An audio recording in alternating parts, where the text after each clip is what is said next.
Hey friends, welcome to the channel Data with Hana. Today we are going to learn two most important and useful built-in functions in Microsoft Excel, which are F function and IFS function. And of course, we will have best scenarios for each one to make it easy to understand for you. So let's get to work. Here I have a list of students with their marks, and based on their marks, I want to find out their results. On the right side, you can see that we have two conditions. The first one is that if their mark is greater or equal to 55, then they are passed. If their mark is less than 55, then they are failed. So to find out, we will use a function. Just like any other formula or function in Microsoft Excel, we will start by writing equal sign, then the name of the formula, in this case F function. Then as soon as we start seeing the name of the formula, then we can hit the tab key. Here we have three parameters. The first one is logical test. In the logical test, we have to add our condition.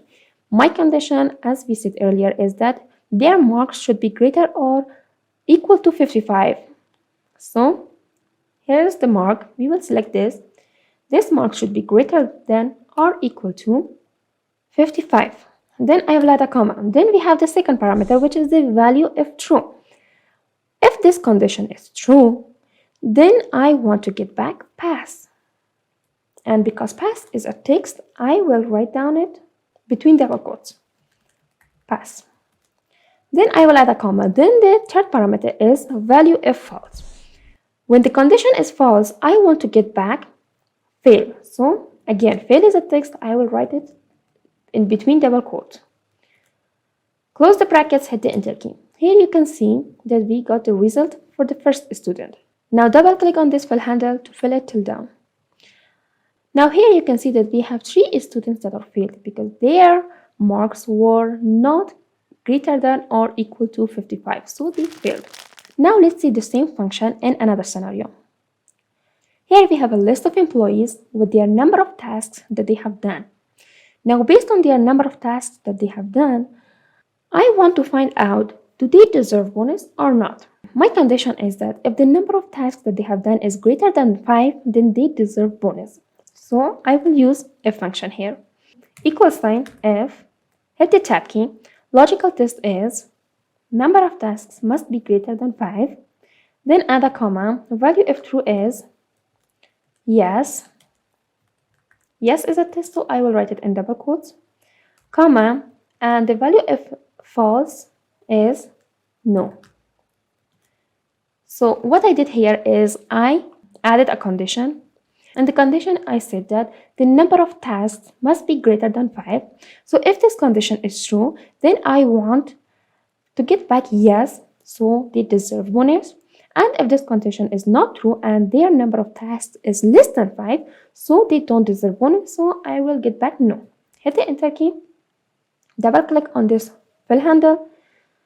Now here you can see that the three of our employees doesn't deserve bonus because their task that they have done is less than 5.